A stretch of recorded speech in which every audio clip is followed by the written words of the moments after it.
Nah, ini ada terkait dengan laporan magang.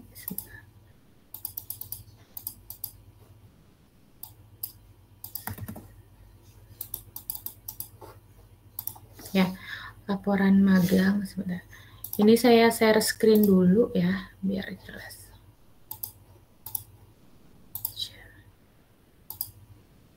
Oke, apakah ini sudah terlihat? Sudah, Mem. Sudah ya, baik.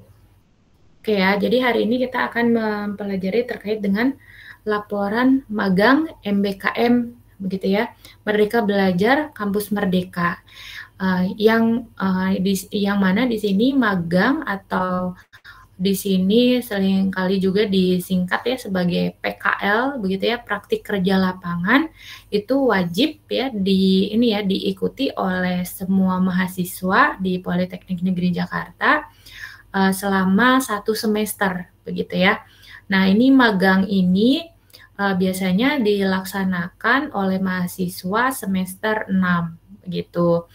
Jadi full ya, selama 6 bulan ini bekerja praktik ya, seperti itu di industri, begitu ya, di perusahaan misalnya swasta, BUMN, ataupun di pemerintahan, begitu ya, bergantung di mana kalian mencoba untuk mengajukan, begitu ya, untuk bisa mengikuti magang di tempat tersebut, begitu ya. Nah, untuk itu, jadi di sini perlu diketahui juga mahasiswa itu mendaftarnya secara mandiri ya untuk bisa mengikuti magang. Jadi itu harus sudah dipersiapkan masing-masing mahasiswa. Jadi tidak ini kan ya, jadi tidak diarahkan seperti plotting dari kampus begitu, tetapi mahasiswa mencari sendiri di mana nanti tempat mahasiswa tersebut melakukan magang. Tentunya tempatnya itu harus disesuaikan dengan bidang studi begitu. Jadi kalau di sini kan kalian prodinya ini Bispro, bahasa Inggris ya. Nah, bahasa Inggris yang apa di sini fokus terkait dengan biasanya penerjemahan begitu. Nah, berarti kalian harus membidik begitu ya tempat-tempat baik itu perusahaan ataupun instansi pemerintah atau misalnya BUMN mana yang kira-kira sesuai dengan bidang kalian gitu. Kalau kalian penerjemahan ya fokusnya begitu ya terkait dengan bidang keahliannya ya itu nanti pekerjaan kalian ketika magang itu fokusnya lebih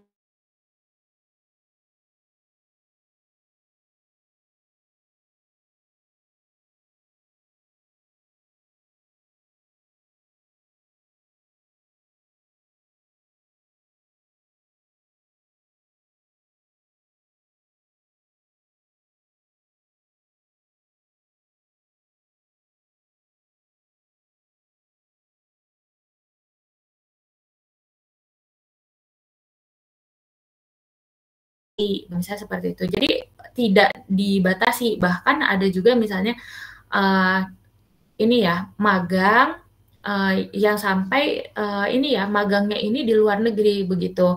Ada juga yang seperti itu ya. Nah, jadi magang itu sendiri itu juga ini ya MBKM itu dibagi dua gitu ya. Ada magang bersertifikat dan ada yang magang tidak bersertifikat. Kalau magang yang bersertifikat itu biasanya tempat magangnya itu sudah melakukan kerjasama dengan Politeknik Negeri Jakarta, begitu. Jadi setelah selesai magang, kalian akan diberi kelulusan itu berupa sebuah sertifikat. Nah, itu yang mana nanti bisa digunakan untuk ini ya, yang nanti digunakan untuk ketika kalian mau lulus itu kan membuat CV. Nah, jadi itu bisa dilampirkan, begitu ya. Jadi itu magang bersertifikat. Tapi ada juga yang magang ya, tapi tidak mendapat sertifikat gitu. Tapi itu juga tetap hitungannya magang, begitu ya.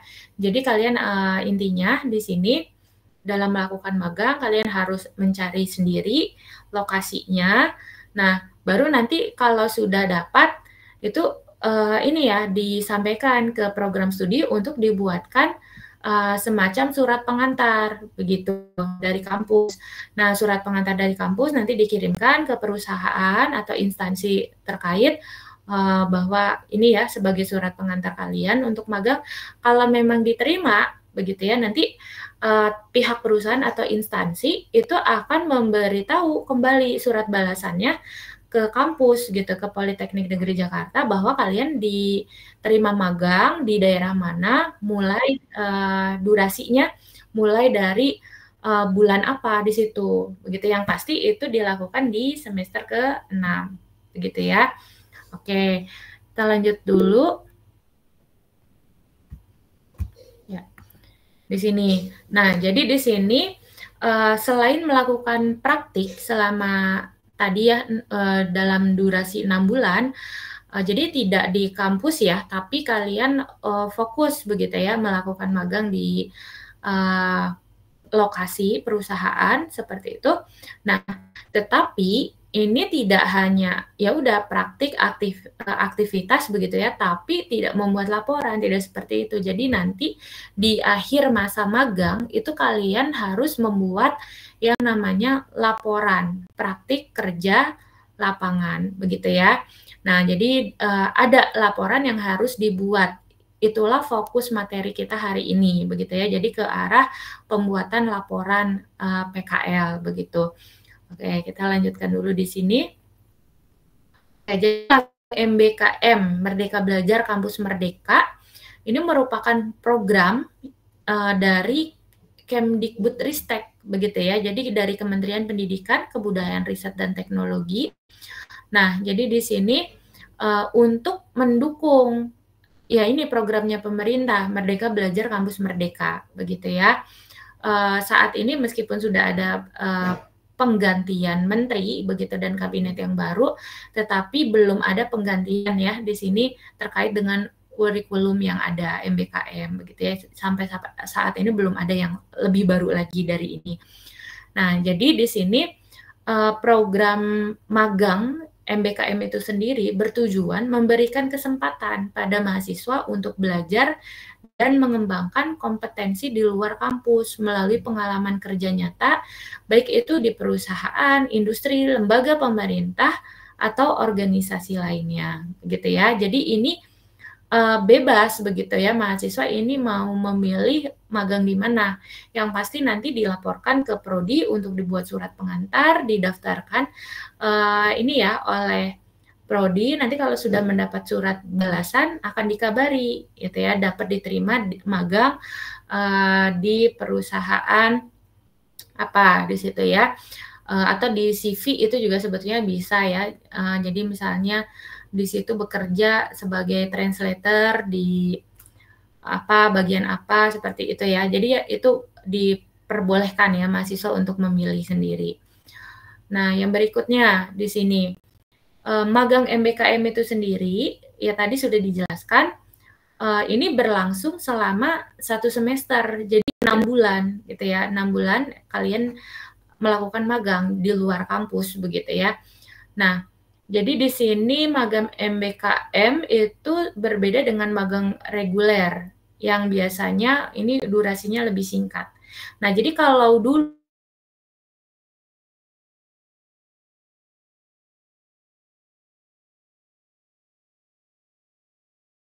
nah, kalau sekarang ini tidak full ya, jadi 6 bulan itu kalian praktik kerja lapangan, PKL begitu ya. Nah, lalu karena ini memakan waktu durasi 1 semester, nah magang ini ada konversinya gitu ya, konversi nilai begitu, jadi disetarakan. Jadi ketika kalian sudah melaksanakan magang, mempresentasikan hasil magang, mendapat evaluasi begitu ya, dan menerbitkan hasil laporan magang. Nah, ini nanti akan mendapatkan nilai begitu. Nah, nilai itu dikonversi ke dalam SKS. Nah, kurang lebih di sini sekitar 20 SKS begitu ya untuk magang ini gitu. Karena kan memang beban 1 semester ya. Jadi kalaupun kalian tidak magang pun kan di situ dalam satu semester biasanya mengambil berapa jumlah mata kuliah. Jadi kalau magang itu tidak ada perkuliahan yang lain gitu. Jadi khusus magang, sehingga magang itu sendiri ada konversi SKS yaitu sebesar 20 SKS, sehingga ini benar-benar harus dijalankan begitu ya, dijalankan dengan baik karena kan juga di sini 20 SKS cukup besar begitu ya. Jadi satu nilai untuk 20 SKS. Nah, jadi di sini intinya pengalaman ketika kalian melakukan magang ini supaya dapat diakui sebagai bagian dari kurikulum akademik begitu ya. Nah, sebetulnya kalau dari Kemdikbudristek itu konversi nilainya 20 SKS. Nah, namun terkait dengan aturan di Politeknik Negeri Jakarta, itu biasanya program studi itu memiliki kurikulum gitu, memiliki kurikulum yang sudah disesuaikan begitu ya dengan capaian pembelajaran lulusan begitu ya dari prodi itu sendiri. Sehingga di sini apabila dari Kemdikbud itu 20 SKS, jadi itu kisaran gitu ya. Jadi kisaran yang memang ya kalau magang kurang lebih lah 20 SKS begitu ya. Jadi bisa kurang atau bisa lebih dari ini. Jadi disesuaikan dengan kurikulum yang terdapat di dalam prodi gitu ya, di dalam program studi. Oke, yang berikutnya bidang dan tempat magang. Nah, mahasiswa dapat memilih perusahaan atau lembaga di berbagai sektor sesuai dengan bidang studi atau bidang karirnya. Kalau kalian di sini kan Bispro, apa di sini ingin magang di bagian apa? Tentu di bidang divisi kebahasaan begitu ya, kemudian mungkin penerjemahan, kemudian humas, mungkin bisa juga bagian public speaker begitu ya. Nah, mana kira-kira yang bisa menerima kalian gitu ya di bidang industri yang dikaitkan kebutuhan akan kebahasaan gitu ya, mahasiswa bahasa begitu. Nah, silahkan nanti dicari seperti itu ya, perusahaan apa, tempat magangnya begitu ya, apakah track record-nya begitu ya, tempat tersebut menerima mahasiswa magang atau tidak. Atau biasanya gini, mungkin lebih mudah kalau kalian mencari tahu dari kakak tingkat begitu, kakak tingkat atau alumni ya seperti itu, yang ada di tingkat akhir begitu ya, kakak tingkat yang ada di tingkat akhir. Kan di sini kalau kalian magang itu mulai dari semester 6. Berarti sebetulnya kalian masih ada senior yang di semester 8 begitu.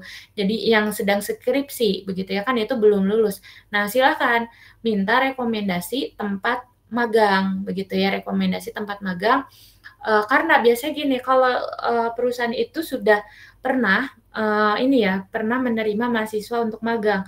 Nah, biasanya di tahun berikutnya pun membuka juga begitu. Atau kalau misalnya sungkan untuk bertanya, kalian juga bisa mempelajari dari laporan magang yang dipublikasi di repositori PNJ begitu. Jadi ada di perpustakaan begitu ya. Nah, itu cari laporan magang milik mahasiswa prodi Bispro begitu ya. Nah, di situ bisa kalian baca gitu ya, perusahaannya apa aja, bisa dibuat list. Nah, nanti coba kalian telusuri mungkin websitenya, nanti dicari emailnya, baru kalian aplikasikan itu begitu ya, mengajukan permohonan untuk melakukan magang. Nah, itu sebetulnya supaya tidak kesulitan begitu ya untuk mendapatkan tempat magang begitu ya. Jadi bisa juga diakali dengan cara seperti itu. Nah, jadi di sini MBKM ya ini sudah bekerja sama begitu dengan banyak perusahaan nasional dan internasional. Oleh karena itu tadi yang bagus lagi kalau memang sudah punya hubungan erat dengan Politeknik Negeri Jakarta begitu ya. Apalagi sudah memiliki MOU ya, istilahnya kan seperti itu, memiliki MOU. Biasanya di sini ada pilihan magangnya ini magang bersertifikat begitu ya, itu lebih ini lagi, lebih bagus lagi. Karena kalau magang bersertifikat itu ya menjadi nilai tambah kalian nanti setelah lulus, begitu ya. Oke, yang berikutnya. Nah, ini ada keuntungan mengikuti magang bagi mahasiswa. Yang pertama, bisa meningkatkan kesiapan kerja mahasiswa dengan membangun portofolio pengalaman kerja. Nah, otomatis kalian dengan ikut magang, kalian bisa menyusun portofolio gitu. Misalnya magang di instansi pemerintah sebagai penerjemah modul pekerjaan ini ya, pekerjaan bangunan konstruksi misalnya gitu. Jadi meskipun kerja kalian PKL itu di PUPR misalnya gitu ya, di perusahaan PUPR atau di ini Wijaya Karya Wika misalnya gitu, di perusahaan konstruksi sekalipun, nah tapi kan di sana juga pasti ada divisinya gitu. Nah, mahasiswa Bispro ini sebetulnya bisa gitu ya, segala lini gitu ya. Jadi tidak melulu hanya ke lembaga penerjemahan aja, tetapi bisa juga di sektor-sektor yang lain. Nah, tetapi nanti kalian dikhususkan untuk pekerjaan yang mana, begitu yang bisa dilakukan. Misalnya kehumasan atau menerjemahkan dokumen, teks hukum, menerjemahkan peraturan manajemen K3 atau yang lain gitu ya. Itu boleh, bahkan ada juga mahasiswa Bispro itu ada yang misalnya magang di bandara tadi, misalnya di bandara Soekarno-Hatta begitu ya. Jadi sangat luas begitu. Jadi yang dipikirkan tidak hanya bisa magang di lembaga penerjemah gitu ya, tetapi di segala lini itu bisa masuk kalau bahasa begitu ya. Asalkan saja nanti kita tulis begitu ya portofolionya, nanti ya tetap misalnya magang di PUPR. Nah, tapi di PUPR kita kan otomatis bagian apa nih? Misalnya kita bekerja di sana itu sebagai penerjemah dokumen tadi keselamatan kerja K3 begitu ya, supaya berstandar internasional. Nah, kita diberi tugas untuk menerjemahkan gitu, menerjemahkan dokumen keselamatan kerja. Nah, nanti itu bisa dibuat di dalam portofolio penyerta CV begitu, penyerta kurikulum vitae. Itu yang menjadi sebetulnya menjadi sebuah keuntungan nilai tambah bagi mahasiswa begitu ya. Nah, kemudian yang kedua, memperluas jaringan profesional yang bisa bermanfaat bagi karir di masa depan. Nah, sehingga ini seringkali saya jelaskan bahwa mahasiswa ketika mengikuti magang itu harus memperbanyak pendekatan diri begitu ya, kepada rekan sejawat, kepada atasan gitu ya, kepada yang kira-kira di perusahaan itu kan ada juga mungkin yang levelnya di bawah ini yang posisi kita dipekerjakan di sana begitu ya. Nah, itu relasi gitu ya, itu harus bonding, harus dibangun begitu ya. Jangan kita datang nih ke tempat magang ya udah kerjain selesai pulang gitu ya. Tapi di sini justru buatlah jaringan begitu, jaringan profesional. Ya barangkali nanti ketika lulus kita sudah kan di sini sudah punya koneksi ke tempat tersebut. Nah, itu mempermudah sebetulnya kita ya untuk ya salah satunya ya dalam mencari pekerjaan begitu ya. Karena ya itu tadi relasi begitu ya. Ya.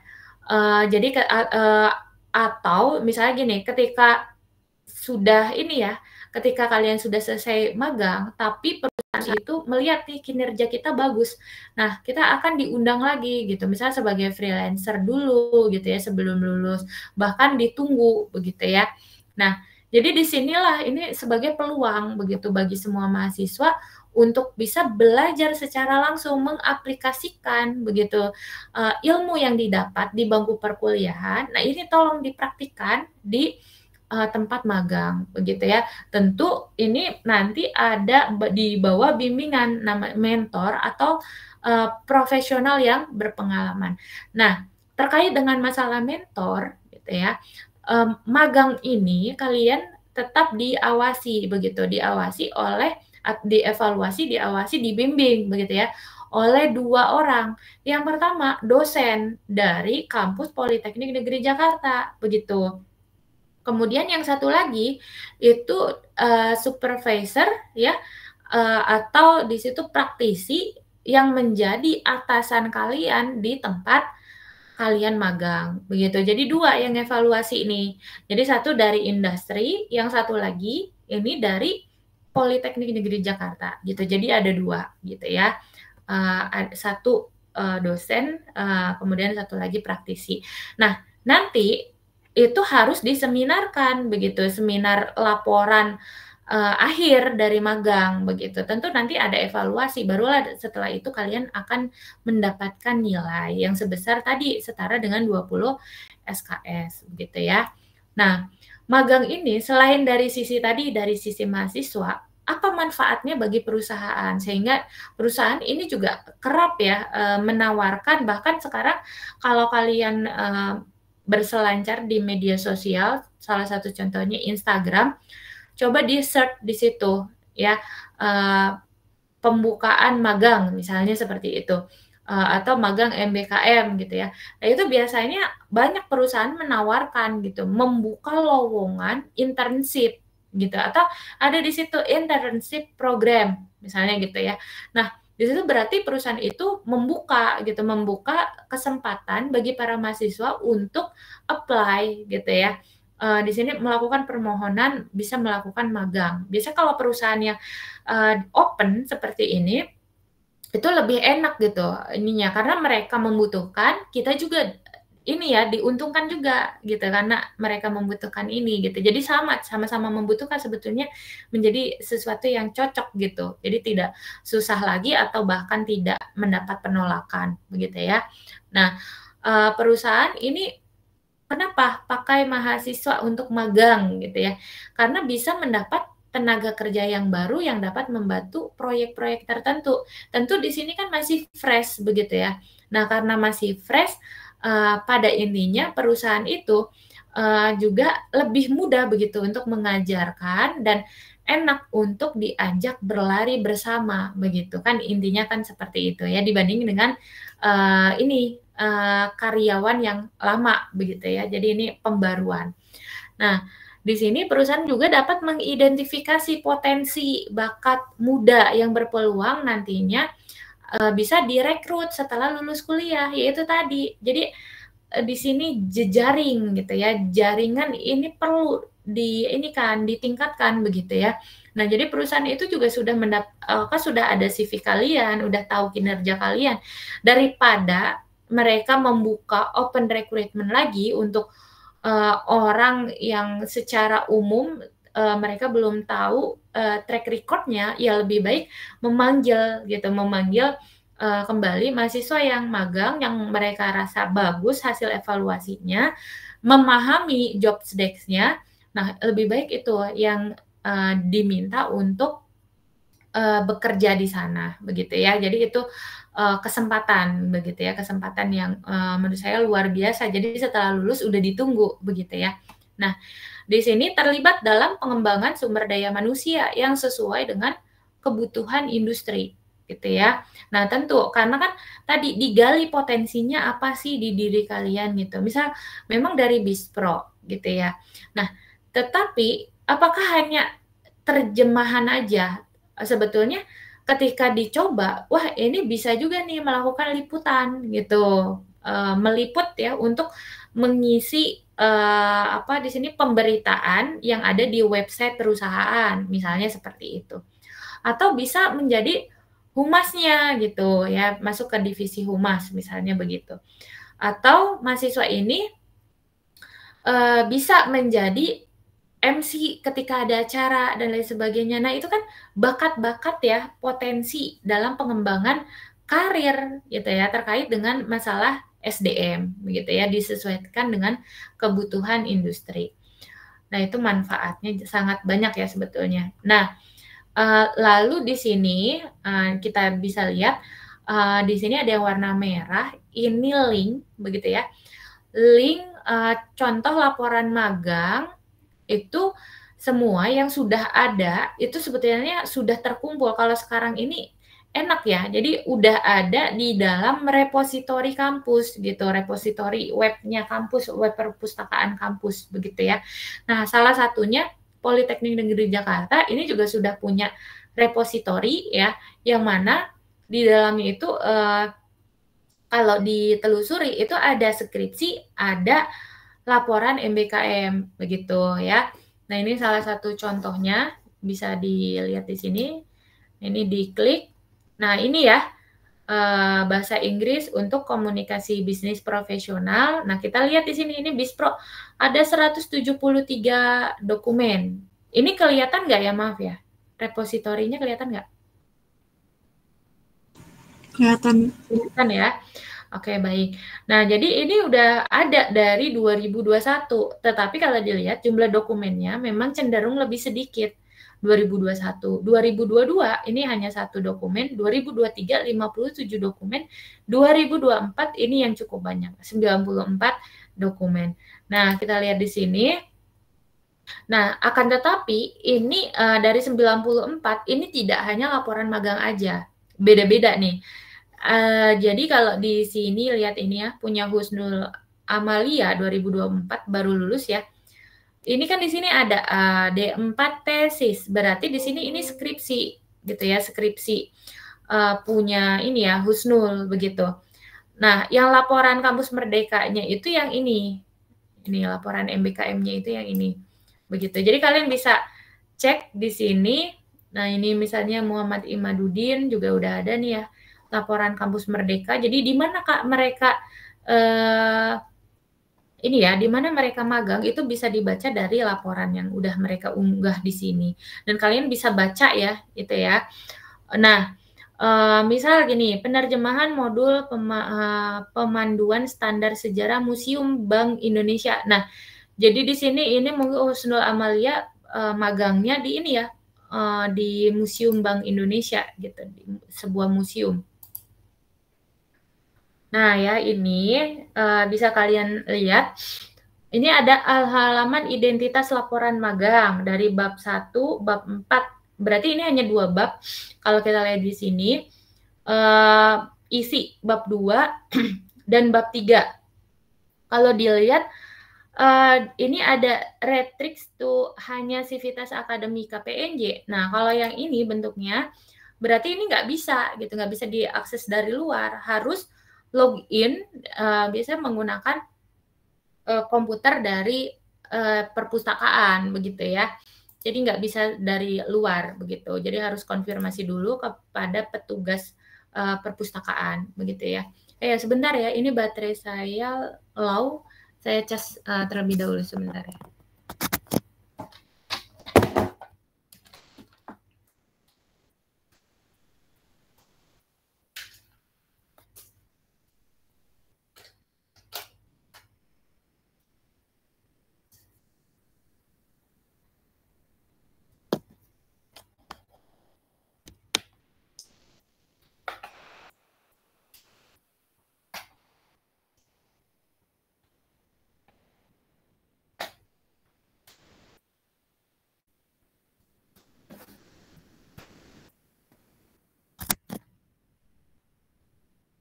Ya, oke. Kita kembali lagi. Sebentar. Ya, nah, di sini ini masih baru ya, Oktober lalu nih, baru dimasukkan ke laman repositori PNJ. Nah, ini dilihat, nah ini bisa di-download.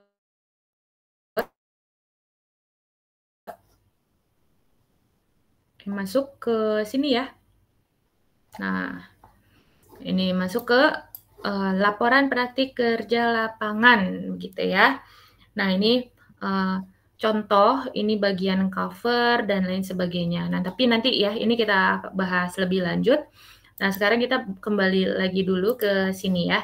Nah, jadi pada intinya, laporan magang itu semua wajib ya diunggah di repositori kampus. Nah, itu salah satunya kalian bisa klik link di sini ya. Nah, yang berikutnya, ini contoh ya, ini tadi udah saya jelaskan juga. Jadi di sini kita lihat Yang laporan Kampus Merdeka itu yang ini ya, ada ininya, laporan Kampus Merdeka, laporan Kampus Merdeka, laporan Kampus Merdeka. Nah, tapi ada bedanya nih. Kalau laporan Kampus Merdeka yang seperti ini lebih open begitu. Kalau laporan Kampus Merdeka yang ini submitted. Nah, submitted berarti ini statusnya ya, ini baru di submit begitu. Unpublished. Nah, kalau unpublished ini sebetulnya tidak diizinkan untuk diakses secara bebas begitu ya. Nah, ini juga ya unpublished yang seperti itu. Nah, sedangkan kalian kalau memang ingin ini ya, ingin mencoba untuk membaca naskah ini secara lengkap, itu bisa ke perpustakaan langsung gitu ya.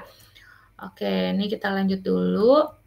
Nah, jadi di sini sistematika laporan magang. Jadi di magang itu harus ada, di laporan magang itu harus yang pertama ada judul ya. Nah, di sini judul laporan magang industri. Ini bisa dikasih judul kayak contoh yang tadi nih. Penerjemahan modul pemanduan standar sejarah Museum Bank Indonesia. Ada juga ini, penerjemahan teks bisnis dan teks hukum di Dinas Lingkungan Hidup Provinsi DKI Jakarta. Atau penerjemahan teks bisnis di Kementerian Luar Negeri. Nah, ini magangnya di Kemenlu gitu ya.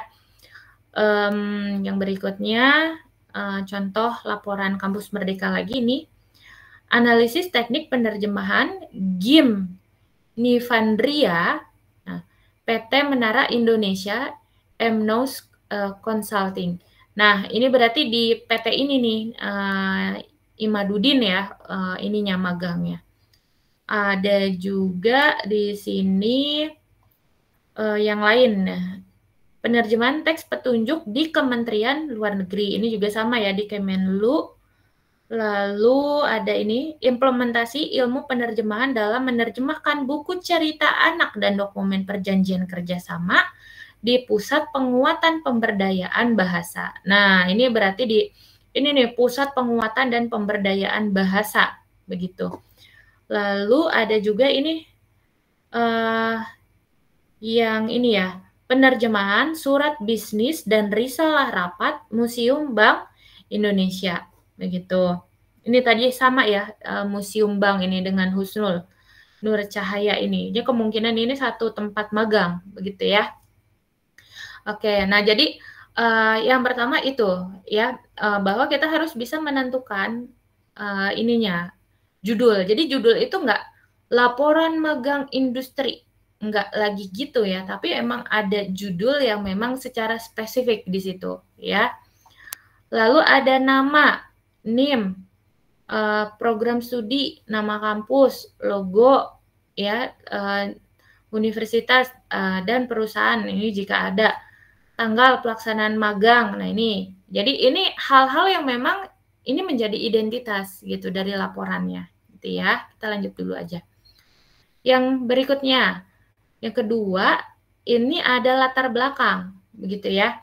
Latar belakang di sini kalian harus membuat beberapa paragraf ya, pendahuluan itu sebagai latar belakang menjelaskan bagaimana memilih perusahaan industri ini untuk magang. Jadi bagaimana caranya di sini kalian bisa memilih perusahaan tersebut gitu, dan alasannya kenapa gitu ya, bagaimana dan mengapa gitu, mengapa memilih misalnya Museum Bank Indonesia gitu. Jadi Museum Bank Indonesia itu merupakan tempat yang bersejarah dan memiliki nilai-nilai yang harus dapat lebih diinformasikan ke masyarakat ya, yang lebih luas, sehingga dalam bentuk dokumen atau apa yang memang itu belum diterjemahkan ke dalam bahasa Inggris misalnya sebagai bahasa pengantar tingkat internasional, maka ini perlu dilakukan itu. Nah, jadi itu sebetulnya sebagai alasan gitu, penguat bahwa kenapa kalian memilih tempat tersebut gitu loh untuk melakukan magang atau PKL, gitu ya. Lalu relevansi perusahaan dengan bidang studi gitu. Nah, kalau tadi kita lihat di sini ini ya, kan yang ini ya, kita lihat di sini. Mana? Enggak terlihat ininya. Oh. Kursornya nggak ada ya. Maaf, nih, jadi ini kan Museum Bank Indonesia. Lalu di sini di Dinas Lingkungan Hidup, lalu di Kemenlu, di PT ya, ini. Terus ada juga ini Kemenlu juga sih sama. Kerjasama di Pusat Penguatan Pemberdayaan Bahasa. Ada juga nih di museum ya, Museum Bank. Oke, udah habis ini. Ya, ini contoh aja. Nah, tempat-tempat magang ini tadi selain diberi tahu ya, mengapa kalian memilih lokasi ini gitu ya untuk melakukan magang. Nah, lalu kalian juga di dalam latar belakang harus bisa menjelaskan relevan gitu, relevansi antara tempat magang ini dengan bidang kalian gitu. Contoh gini, Dinas Lingkungan Hidup Provinsi DKI Jakarta. Itu kalau dipikir-pikir mahasiswa bahasa Inggris buat apa gitu ya? Kok Dinas Lingkungan Hidup Provinsi DKI Jakarta gitu. Mungkin kalau mahasiswa perencanaan kelola kota bisa dilihat ya, itu bisa masuk situ. Tapi kalau ini mahasiswa bahasa Inggris gitu ya, mahasiswa bisnis yang masuk di sini gitu ya, Dinas Lingkungan Hidup gitu. Nah, itu kan artinya apa? Tidak ada relevansi. Nah, tetapi setelah kita jelas mengapa Dinas Lingkungan Hidup itu dipilih, kita bisa selesaikan relevansi di mana di Dinas Lingkungan Hidup itu memiliki yang namanya teks bisnis dan teks hukum gitu. Nah, lalu bisnis dan teks hukum itu perlu diterjemahkan ke dalam bahasa Inggris gitu. Atau kalau memang teksnya ini ternyata bahasa asing, nah itu perlu diterjemahkan dalam bahasa Indonesia gitu. Sehingga ini menjadi alasan yang kuat relevansi ini. Mengapa kalian magang di tempat tersebut gitu ya. Oke, ini relevansi. Tujuan pribadi untuk pengiriman magang itu juga dijelaskan di latar belakang sebagai bentuk itu salah satu gas magang MBKM yang wajib dan dapat ditetapkan halaman dengan bisa 20 SKSN dan menjadi syarat wajib diberikan pasti gitu. Itu tujuan pribadi di latar belakang. Nah, lalu setelah itu poin tujuan magangnya apa? Tujuan nama magang misalnya pengembangan keterampilan bisnis terkait dengan pemahaman industri atau tujuan tambahan yang diharapkan ini apa yang dapat tercapai gitu ya saat magang gitu ya. Misalnya pengembangan keterampilan bisnis, kalau belum bisnis ya itu keterampilan bisnis ini menerjemahkan teks begitu ya, teks hukum, teks bisnis, teks iklan, teks informasi publik, apa begitu ya. Nah, ini tujuannya untuk bisa menerjemahkan informasi publik pada perusahaan. Nah, salah satunya tadi kita lihat ini ada yang di PP ya, kalau salah mana di PP ini begini ya, Indonesia ya, ini analisis statement penerjemahan GIM. Nah, di Varia. Oke. Nah, di sini harus dicatat gitu ya. Pengembangan keterampilan teknis membuat game developer nggak mungkin gitu ya. Tapi apa sih kalau dari bahasa Inggris ini bisa masuk itu?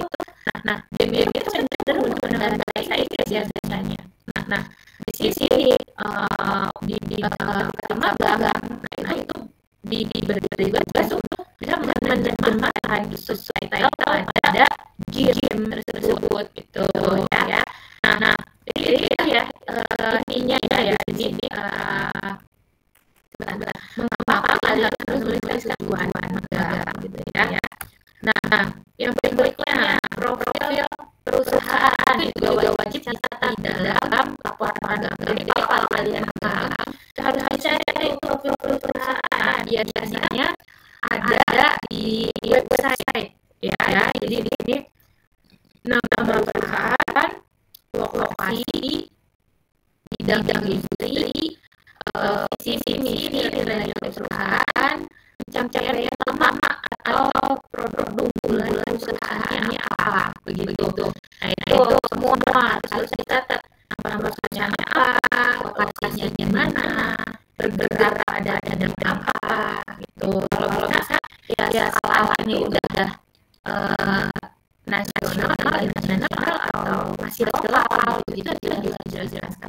Visi misi dari nilai dari perusahaan, pencapaian nama perunggulan dari perusahaan itu apa itu harus dituliskan di dalam penjelasan mengenai perusahaan. Lalu struktur organisasi perusahaan itu biasanya ada di website paling banyak bagian sosial di tempat magang, bagian aktivisi tempat magang di sini. Jadi ada bagiannya ya posisi supervisor ya selama magang, hubungan antara departemen yang relevan. Nah itu cari tahu struktur organisasinya itu. Jadi kayak OK ya tata kelola organisasi, tata kelola gitu ya. Kalau di instansi pemerintah itu istilahnya struktur organisasi ini OK gitu ya, organisasi tata kelola. Nah jadi kalian bisa memberitahu juga bahwa ini loh strukturnya. Nah saya ditempatkan di bagian mana, di divisi apa, sebagai apa, job desk-nya bagaimana tuh. Nah jadi itu yang jelas gitu. Jadi nanti ketika dilaporkan dan dievaluasi itu sudah dengan data lebih mudah dari penjelasan ketimbang yang tidak dijelaskan dengan strukturnya gitu ya. Karena sebuah perusahaan itu organisasi ya itu pasti punya yang namanya struktur dari ketua, sekretaris, divisi gitu ya dan lain sebagainya. Nah yang berikutnya deskripsi tugas dan tanggung jawab kalian di sini. Jadi job-jobnya apa itu harus dijelaskan di dalam laporan magang. Tugas apa yang diberikan selama magang itu apa misalnya gitu ya jadi menerjemahkan GIM gitu. Nah ya udah itu dijelaskan jadi deskripsikan gitu loh. Jadi menerjemahkan GIM apa gitu ya. Kemudian sejauh mana terjemahannya itu, lalu diterjemahkan itu dalam apa, dalam subtitle atau dalam teks paragraf atau justru hanya informasi publik yang misalnya hanya dibagikan di media sosial misalnya gitu. Lalu ada terlibat dalam proyek atau aktivitas tertentu. Nah, jadi kalian dilibatkan bertanggung jawab sebagai apa di situ. Misal kalau sebagai penerjemah, ya berarti di sini terlibat dalam proyek apa penerjemahan kalian ini yang kalian ini tugas misalnya coba misalnya ya ini penerjemahan modul pemanduan standar sejarah. Nah, dengan modul pemanduan standar sejarah Museum Bank Indonesia. Nah, dari sini di sini ini ya, jadi di sini apa perunggulannya kan tadi ini ya apa terkait dengan museum gitu. Museum. Nah, lalu di situ apa sih yang tugas tadi kita harus tahu ya struktur organisasi hubungan sini. Nah, itu semua sudah ada gitu penjelasannya. Kalau memang ini sebagai penerjemah itu ada visi apa begitu. Jadi proyeknya apa yang memang perusahaan itu berikan surat kita gitu ya. Jadi itu ya terlibat dalam kegiatan dan aktivitas tertentu begitu. Contoh kegiatan harian atau mingguan. Jadi ini mahasiswa wajib milih kelompok buku. Jadi catatan harian yang nanti dilampirkan jadi sebagai bukti kalian akan hadir dulu selama bulan itu diurusan itu ya.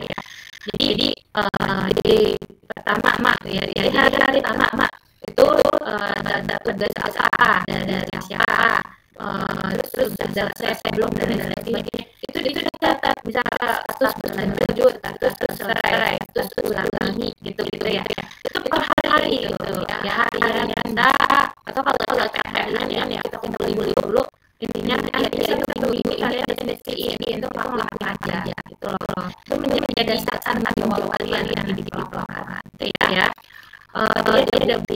Dia jangan juga foto dokumentasinya. Pengenalan teknologi yang digunakan, misalnya di sini seperti penggunaan alat teknologi yang dipelajari dan digunakan. Nah, ini ketika kalian tadi menerjemahkan teks umum. Nah, sebetulnya Kementerian itu sudah ada tool gitu ya, alat kalau misalnya kita mau menggunakan ya di gitu ya.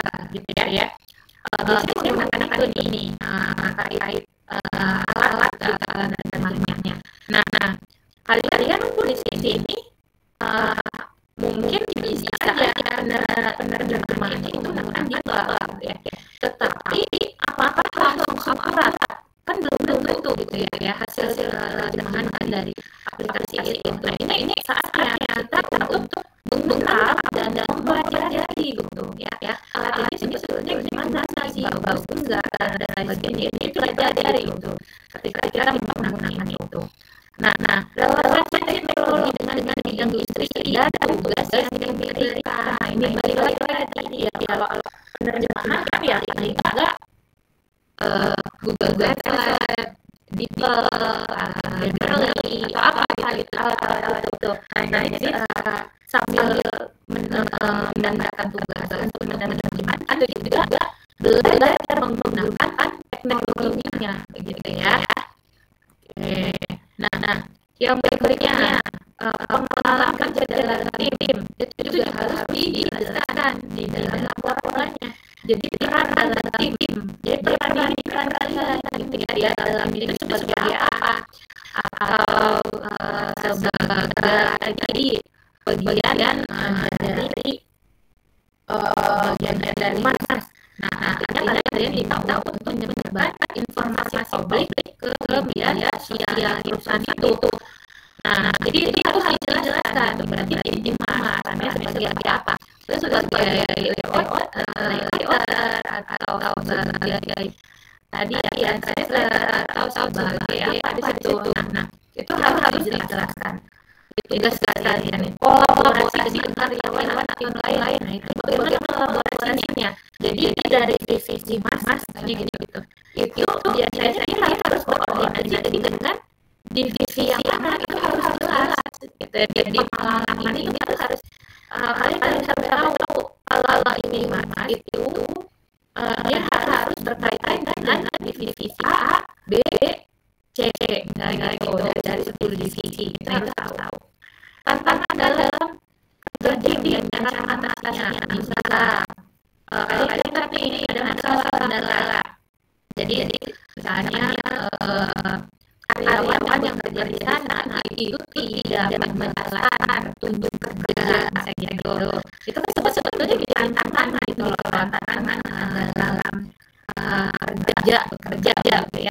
Nah kalau tidak menjelaskan apa inisiasi solusi yang kalian tawarkan dari masalah yang ada. Misal kalau tidak dijelaskan oleh A, nah sambil seiring jalannya waktu itu di tempat itu akan ada yang mungkin lebih rapat gitu ya. Nah, syukur apa semua kalau kalian bisa dihendala, bisa dinyatakan. Nah, ya udah berarti representasi ini mana dengan ke bagian yang lain gitu ya, yang lebih nyaman ya dalam komunikasi itu harus dijelaskan. Proyek utama selama magang. Nah, Jadi proyek utama itu yang bisa dilihat dari bulan laporannya, itu proyek utama yang sangat signifikan yang dikerjakan. Langkah-langkah atau proses yang dilakukan dalam proyek ini terkait dengan metode, tujuan dan hasil dari proyek tersebut, gitu. Jadi intinya kalau kalian menggunakan teks hukum, nah di akhir satu semester itu teks hukumnya harus sudah selesai gitu dari jemaah gitu ya. Jadi nggak lagi masih berproses tapi sudah selesai. Kan itu tujuan dan hasil dari proyek. Nah ini coret yang bawah.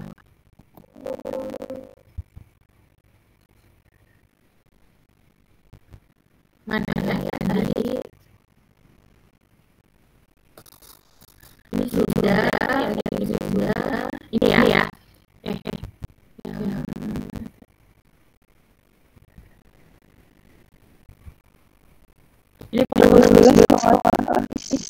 ini ya. Oh iya. Oke. Ya, yang berikutnya di sini yang harus perhatikan itu bahwa adanya pencapaian nilai ya kontribusi tantangan yang dihadapi. Nah, tantangan yang dihadapi itu pasti akan muncul ketika kita melakukan magang. Tantangan yang secara teknis saja ini ya. Kita diminta untuk menggunakan alat terjemahan itu kalau dari bahasa Inggris itu harus dicek gitu, misalnya menggunakan Grammarly gitu itu misalnya. Nah tapi posisi belum pernah pakai gitu ya namanya Grammarly kayak apa istilahnya kita nggak tahu nih itu secara bahasanya itu dicek gitu ya. Nah, itu kan menjadi tantangan. Yang mau kalau memang disuruh itu kita turut itu ya. Cek menggunakan Grammarly itu. Nah itu kan menjadi suatu tantangan ya. Nanti di Grammarly itu dicek lagi nih masih berapa kesalahan yang ada di sana dan kalian harus mendapatkan tantangan yang berikutnya ya harus memperbaiki sesuai kata yang ada di Grammarly tersebut gitu. Nah kalau tantangannya ini terkait dengan apa? Etika gitu ya, moral, etika, nilai, value ya dari SDM sendiri. Adanya tidak cocokan gitu ya dengan rekan kerja selek begitu ya. Nah karena apa salahnya dalam berkomunikasi atau memandang orang lain misalnya dari hasilnya dan lain sebagainya itu kita terkait dengan etika. Nah bagaimana cara kalian bisa bangun bisa diterima seperti itu. Nah itu harus dijelaskan di dalam laporan ya. Jadi tantangan yang itu bisa diceritakan. Lalu bagaimana cara mengatasi tantangan tersebut? Nah baik yang teknis maupun non teknis. Kalau teknis tadi terkait dengan adalah pengkompresian Grammarly gitu ya. Nah cara mengatasinya gimana ya? Kita berani untuk mengambil risiko untuk belajar gitu dari tutorial atau dari apa gitu ya. Ya pokoknya kita pelajari itu ya sampai bisa menguasai. Kalau nanti ini gimana terkait dengan etika ini memperbaiki cara kita berkomunikasi. Mungkin kita kurang diterima di lingkungan tersebut. Itu ada cara ini ya apa? Mohon maaf misalnya kurang sopan begitu atau ketika kita ditegur nah kita langsung cemberut sedih kan nah otomatis kan karyawan yang ada di sana kita mau berhubungan dengan sama kita nih jadi malas gitu ini lembek banget cuma dikasih tahu aja udah nggak semangat jadi gitu kan daripada itu lebih baik itu adalah kerjakan sendiri aja atau bisa juga gini pekerjaan kalian ini harus ya deadline minggu depan ya hari Selasa pukul 4 sore nah nggak bisa mencapai itu nah otomatis kan jadi apa jadi kendala sebetulnya itu kendala teknis gitu ya jadi orang akan menilai kalian nggak disiplin atau datang kantor selalu itu juga menjadi apa menjadi tantangan yang muncul selama magang atau atau saya gini, magang di Yogyakarta. Nah, rumah di Depok, gimana caranya nih, gitu, supaya tidak berat ongkos, gitu. Mungkin di situ juga ya harus ceritakan itu kan adalah tantangan yang memang harus kalian selesaikan, gitu. Nah, di bagian yang sudah ini poin ini, nah ini kalian akan lihat tuh bagaimana sih kemandirian kalian problem solving gitu ya, ada masalah yang ada gitu ya, itu akan dilihat gitu di dalam lapangannya gitu ya, jadi itu masuk ke dalam area ya. Oke, nah selain itu ini juga ada tambahan yang diperoleh, itu juga harus jelas dalam laporan.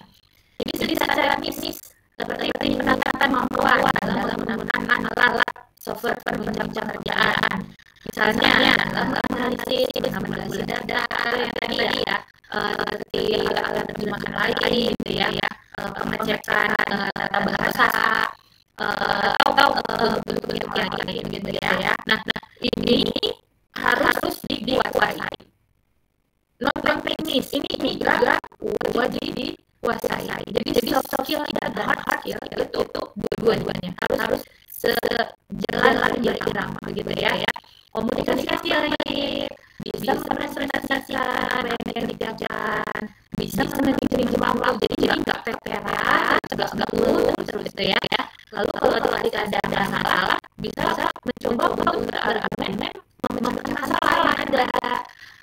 Etika, lalu produktif. Jadi ini saya kasih tugas misalnya tolong dikerjakan selama seminggu.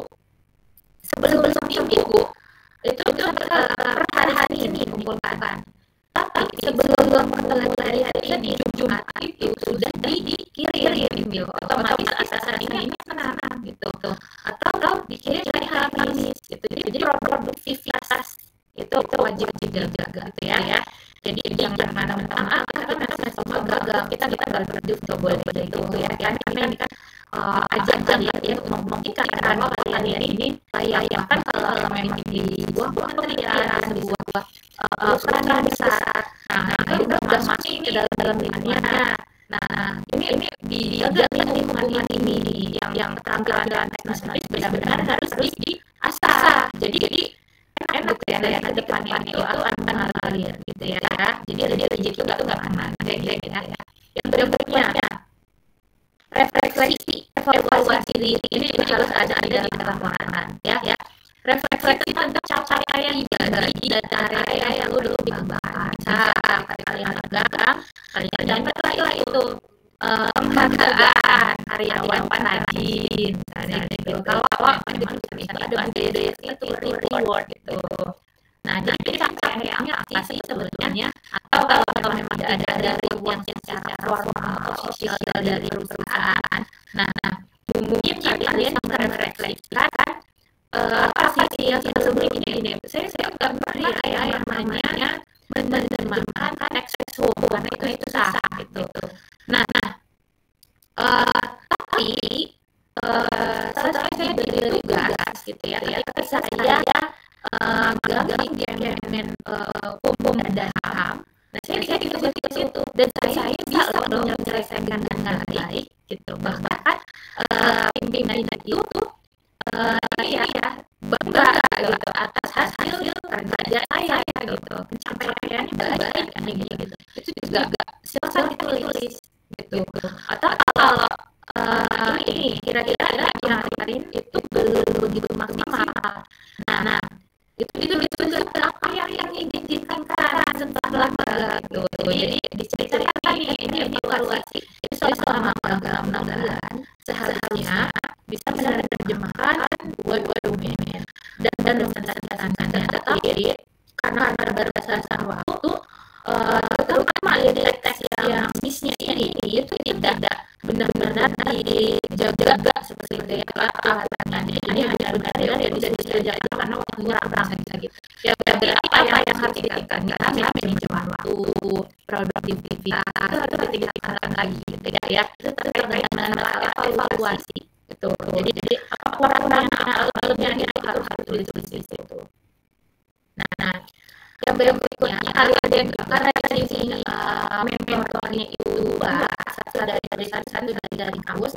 Nah, ini wajib membuat rekomendasi ini di bagian laporan biasanya apa yang telah dipelajari di kampus di SLS selama itu ada gitu. Jadi kalau di kampus ini saya belajar tentang tata bahasa Inggris yang benar itu seperti ini loh. Tapi di realitas, apa? Tata bahasa Inggris nggak lagi cek satu gitu, tapi sudah pakai alat dari Grammarly gitu ya. Nah, berarti kan harus dijelaskan gitu. Nah, tetapi sebetulnya ketika Grammarly itu di teori itu seperti ini, hasil Grammarly itu seperti ini. Misalnya ada yang nggak sesuai, gitu. Jadi ada perbedaan yang signifikan. Silakan kalian bisa beri rekomendasi untuk perusahaan gitu. Atau biasanya perusahaan itu mengerjakan biasanya karyawannya menggunakan Google Translate. Nah, kalian ini alat terjemahan yang lebih bagus misalnya di PL gitu dibanding Google Translate. Nah, itu kalian diberikan rekomendasi itu. Nah, jadi Bapak Ibu bisa menggunakan aplikasi ini yang saya pakai gitu. Karena saya gagal di tempatnya Bapak Ibu itu Google Translate ini nggak terlalu bagus hasilnya secara teori. Ketika dicek tata bahasanya cocok gitu. Tapi ketika saya menggunakan ini saya cek tata bahasanya ini udah oke. Nah, jadi perusahaan itu mendapat rekomendasi gitu ya. Alat bantu apa gitu ya sampai ada opsi ya. Yang berikutnya rekomendasi sini untuk perusahaan yang berikutnya itu ada sasaran terkait proses magang yang bisa ditingkatkan di perusahaan, masukan untuk peningkatan proyek teknologi atau lingkungan kerja itu. Jadi kalau yang nomor 14 ini bedanya sama rekomendasi ya, tapi jadi dua karena ini ada berbeda. Jadi kalau yang nomor 14 ini terkait dengan pemanualian gitu di lapangan dikaitkan dengan teori yang dapat di kampus. Bisa tentang grammar tata bahasanya ya dari hasil terjemahan yang biasa digunakan perusahaan itu masih kurang baik gitu loh. Nah, jadi yang ini langsung diberikan sasaran gitu loh. Jadi dalam sasaran itu apa yang bisa ditingkatkan oleh perusahaan gitu ya. Jadi untuk dapat meningkatkan proyek teknologi atau lingkungan kerja atau selama yang magang kalian lihat ini kok hubungan ininya ya budaya di sana itu kan selalu individual. Nah, kalian aja gitu bahwa di lingkungan kerja perusahaan ini itu lebih individualis orang-orangnya gitu. Mungkin bisa ditingkatkan lagi ke depannya itu lebih membimbing gitu antar karyawan ini agak jadi satu kesatuan yang solid ya itu bisa meningkatkan produktivitas karyawan gitu ya. Nah, jadi itu banyak kalian benar-benar amati, pelajari dan rasakan gitu ya selama magang itu. Nah, di sini ada bagian penutup dan konsentrasi ini di akhir ya. Jadi ciri khas secara singkat pengalaman dan pembelajaran yang utama. Jangan lupa diikuti dengan ucapan terima kasih ya. Ini dem. Nah, jadi di sini diikuti dengan ada ucapan terima kasih kepada perusahaan, supervisor dan universitas ya, kampus ya. Ucapan terima kasih untuk kampus. Diskusi dan tanya jawabnya biasanya diselesaikan gitu ya. Oke. Nah, jadi itu semua hal-hal yang wajib ya ada di dalam laporan kerja lapangan. Sampai sini mungkin ada yang menanyakan terlebih dahulu. Ya, silakan langsung saja. Open mic.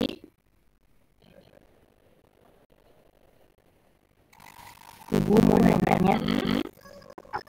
Buat nonton ini laporan magang pakai bahasa Indonesia ya, Bu? Oke, nah jadi untuk Biro sendiri kalau laporan magang berbahasa Indonesia, Tapi kalau skripsi itu sudah bahasa Inggris gitu. Jadi kita yang menggunakan bahasa Indonesia. Oke, begitu ya nilai saya ya. Bu nanya lagi. Silakan. Untuk lowongan magang itu kan kalau info operasinya dia sendiri. Kalau yang itu open recruitment internship itu buat ibu sama bahan pekerjaan proyek yang mau terjemahan itu dia di sana kita yang mengamankan juga. Oke, pertanyaannya bagus ya. Nah, ini kalau untuk rekrutmen magang itu biasanya ada di webnya media sosialnya gitu.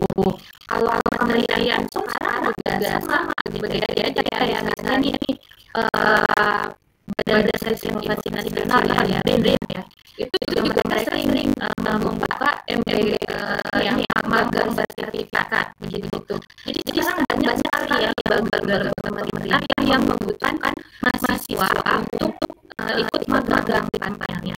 Nah, misalkan yang pertama ya, taruhlah di Badan Seleksi Inovasi Nasional ya, ada kantornya di Gatot. Nah, kalian ikut, nah itu tentu mereka akan lihat nih potensinya apa gitu. Nah, nanti kalian ditempatkan di bagian apa gitu. Misalnya kayak itu punya yang namanya bahasa gitu. Nah, otomatis di sini mahasiswa itu akan dimasukkan ke labos, berarti dia dimasukkan ke pusat riset bahasa misalnya begitu. Nah, di pusat riset bahasa akan dilihat ini bidang yang belajar sama di Politeknik itu apa gitu ya. Di sini terkait dengan penerjemahan kayak gitu. Nah, tadi pertanyaannya itu apa yang menyebabkan nih yang diterjemahkan apa? Itu bukan seperti itu, tapi biasanya pekerjaan itu diajarkan sama mereka. Itu mereka butuhnya yang berkaitan dengan tentunya penerjemahan gitu. Begitu ya. Jadi proyeknya itu tetap dari mereka.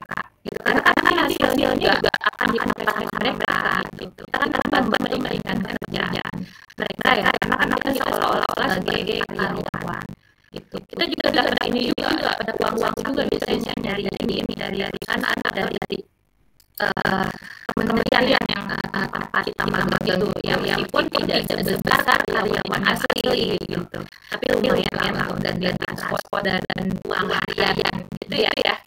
Nah, seperti itu Tasya. Baik, terima kasih. Jadi jadi nggak usah takut misalnya yang mau di badan riset sekalipun ya silakan ya. Selama dia membuka lowongan MBKM apa gitu. Tapi biasanya juga ada di situ membutuhkan gitu ya internship mahasiswa bidang studi informatika, bidang studi apa ada juga yang segitu. Tapi kalau misalnya hanya untuk semua jurusan ya silakan masuk aja. Nanti mereka yang akan pilih divisi apa gitu ya. Oke, ada lagi yang ditanyakan? Saya mau tanya. Ya. Kalau magang gimana? Terus tadi kan ibu bilang harus dekat sama asisten itu cari dekat sama gimana? Apa orang bantuan atau gimana? Yang asisten itu yang lebih dari program gitu. Oke, pertanyaannya juga bagus.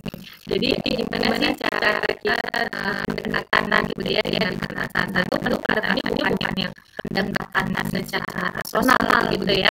Nah, tetapi di sini kita ya bekerja secara profesional dengan membuktikan bahwa manajemen waktu kita itu bagus. Jadi maksudnya setelah magang nggak izin terus itu pasti ya. Atasan itu pasti akan langsung mengat gitu loh. Ini kok ya izin terus gitu. Lalu kalau dikasih waktu dan pekerjaan itu disesuaikan dengan waktunya. Lalu tadi kan siapa tanya gimana supaya jadi istilahnya guna korporat gitu ya. Nah, jadi itu disesuaikan aja ininya ya dengan timeline misalnya di situ di sini waktunya sampai dengan tanggal berapa? 14 gitu. Ini produktivitas yang tinggi. Tadi saya sudah jelaskan bahwa Oke, deadline tanggal 14. Kira-kira nih ini dikasih waktu 1 minggu, tapi 2 hari selesai. 2 hari selesai, jangan langsung di submit gitu loh. Ininya, karena nanti biasanya gini, ini 2 hari selesai, nanti tambah lagi gitu loh kerjaannya. Tapi sesuaikan aja. Kita sesuaikan aja. Misal deadline itu taruhlah hari Selasa. Kalau kita ingat dapat nilai kira-kira dicapainya juga nggak yang terlalu buru gitu ya. Ya itu misalnya bisa kumpulkan dulu di hari Senin saja gitu. Atau justru gini sebelum deadline, ketika kita ingin melakukan tadi pendekatan tapi yang tidak secara benar-benar personal itu kita bisa minta cek ke survei kita tentang pekerjaan itu pun akan menjadi nilai plus gitu. Jadi ini sudah draft ini sudah coba saya selesaikan. Tapi mohon ini itu arahannya apakah ini masih ada yang salah tidak gitu. Jadi nggak yang benar-benar deadline dan ternyata hari masih ada yang keliru gitu. Jadi komunikasi intinya begitu Pak. Komunikasi dengan supervisor yang ada di sana, komunikasi dengan rekan-rekan yang jauh gitu ya, di mana kita magang gitu ya. Jadi bonding terkait dengan komunikasi tadi begitu ya. Jadi ada keluar di sana gitu ya. Ya. Ada lagi? Ya, silakan dulu. Sebenarnya skill apa yang masih besar harus kita tingkatkan sama magang selain sosial ya, mungkin kita harus pelatihan apa sosial yang masih kita skill tentang ketika kita magang kita nggak perlu ada sosial yang bisa diperlukan. Oke, itu dia pertanyaannya bagus itu. Nah, jadi kalau terkait dengan apa sih kompetensi yang harus ditingkatkan ya supaya nanti ketika magang itu nggak kaget gitu ya seperti itu. Nah, jadi kalau menurut saya ya kompetensi yang harus ditingkatkan karena di sini kan intinya dari mas nanti di semester 5 itu ada materi penelitian itu dapat biasanya semester 5. Nah, di metodologi penelitian pemahaman teori khususnya di sini kalau boleh arahnya penerjemahan teks gitu ya. Nah, di situ benar-benar didodok gitu ya. Itu benar-benar didodok itu maksudnya kuatkan pemahaman teori dari konsep. Nah, sehingga paling tidak nanti di semester 6 ketika harus magang itu sudah dasar teori dari perkuliahan itu sudah matang gitu. Jadi nggak lagi misalnya terkait dengan bahasa Indonesia atau bahasa Inggris itu udah bagus gitu. Jadi nggak lagi nanti diocehin gitu loh di usahaan. Aduh kayaknya nggak bisa gitu aja nggak bisa gitu kan. Nah, itu jadi benar-benar harus jadi di sana. Nah, kalau misalnya harus ikut pelatihan dulu, sebetulnya itu sih pilihan ya tambahan kalian gitu ya. Nah, jadi sebetulnya boleh ada ikut pelatihan, tapi kalau tidak masalah sih sebetulnya gitu. Yang penting kita biasakan untuk berani tampil hanya dalam presentasi. Terus apa sih yang dinilai oleh industri itu bagaimana kalian berkomunikasi di sini gimana cara menampilkan hasil kerja ya dalam komunikasi misalnya bisa mempresentasikan suatu hal dengan baik, bisa menulis dengan baik gitu ya dengan efektif ya seperti itu. Otomatis kalau kalian sudah memiliki skill kemampuan yang terkait dengan bidang kalian, justru mereka ini akan menghargai dan bisa takjub. Wah, berarti ini ya. Kalau misalnya kita butuh menerjemahkan ini, nanti terima aja nih. Dia udah mahir gitu. Jadi dengan sendirinya akan diapresiasi gitu. Jadi menyampaikan lebih ke arah itu aja. Gitu ya, memahami teori yang matang. Begitu ya. Baik, terima kasih. Ya, oke. Ada lagi yang mau ditanya? tanya ya, saya mau tanya kan kan kebanyakan saya ngambil itu menemukannya kan menggunakan sertifikat itu sendiri ya, menggunakan itu interpreter itu bukan ya? Interpreter itu juga boleh itu pokoknya bergantung kalian ini nanti magangnya di mana gitu dan dia seperti apa. Jadi sebetulnya kalau ini sesuai kebutuhan perusahaan. Jadi nggak harus teks ini, nggak harus teks tulis gitu. Bisa juga dia interpreter gitu. Itu juga ada yang seperti itu ya. Terutama yang saya contohkan itu ya yang di bandara Suta. Nah itu juga dia menerjemahkan ya karena basicnya bagus. Itu jadi kalau ada panggilan itu dia pernah melakukan itu panggilan ya. Panggilan informasi bahwa pesawat ini akan gini-gini, informasi apa. Nah dia terjemahkan itu dalam bentuk misalnya bahasa Indonesia atau bahasa Inggrisnya seperti itu kan di bandara itu ada ya yang seperti itu. Jadi magang untuk itu dan itu juga bisa dibuat larangannya begitu ya terkait dengan informasi seperti itu. Oke, iya jadi di mana aja saya ya bahasa itu sebenarnya lebih menurut saya lebih fleksibel dibandingkan bidang teknik yang lain kan kayak misalnya teknik elektronik itu kita pasti itu kalau nggak di PLN ya listrikan di PT gitu kan itu bagian listrik gitu kan. Tapi kalau bahasa di perusahaan misalnya perusahaan otomotif bisa tadi juga kan di PT yang terkait dengan GIM bisa Kementerian Luar Negeri bisa di mana sih sebetulnya di museum teknik juga bisa ya. Pokoknya di mana aja depannya kalau bahasa ini itu sangat fleksibel bisa diterima mana aja gitu ya karena kebutuhan kalau bahasa Iman sebagai kebutuhan dasar gitu ya. Oke, ada lagi ditanyakan nggak ya? Kalau nggak ada saya ambilkan dulu. Ya ada lagi tanyakan? Tidak ada. Terakhir deh.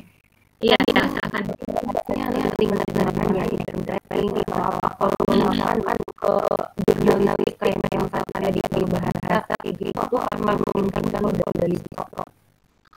Nah ini kalau dari distro itu misalnya ini kalian ke Kompas atau Gramedia ya itu juga menyediakan ini magang ya untuk mahasiswa juga gitu itu kan jurnalistik. Nah mungkin arahnya itu karena di sini kalian bahasa Inggris. Nah pembuatan ini ya pembuatan berita itu lebih diarahkan ke yang bahasa Inggrisnya jelas aja gitu. Karena laporan ini harus disesuaikan dengan bidang. Jadi daya yang ambilnya bukan yang teks yang bahasa Indonesia tapi justru lebih membuat berita yang bahasa Inggris gitu. Jadi misalnya ini itu kan di ini ya jurnalis yang tulis kalau jurnalis yang reporter yang yang tulisan itu bisa ada TV kayak TV TVRI itu juga ada TVRI biasa ada TVRI World gitu yang TVRI World itu internasional mungkin itu bisa sebagai halnya dia nih gitu ya jadi lebih ke arah situ biasanya kalau pro ini ya atau di bidang apa di pariwisata. Nah itu juga dari baru kalian pasti akan diminta atau di project ini itu lebih ya bahasa Inggrisnya kan yang bahasa Indonesia-nya. Jadi gitu ya kalau selain penerjemahan kalau langsung menulis teks ya otomatis tulisnya itu langsung bahasa Inggris pasti seperti itu gambaran dari asan gitu ya terkait dengan bidang keahlian kalian gitu ya pasti akan lebih dimanfaatkannya untuk di dalam semuanya itu lebih ke bahasa Inggrisnya sih gitu ya. Oke jelas ya. Oke coba kalau begitu kita lihat dulu di sini.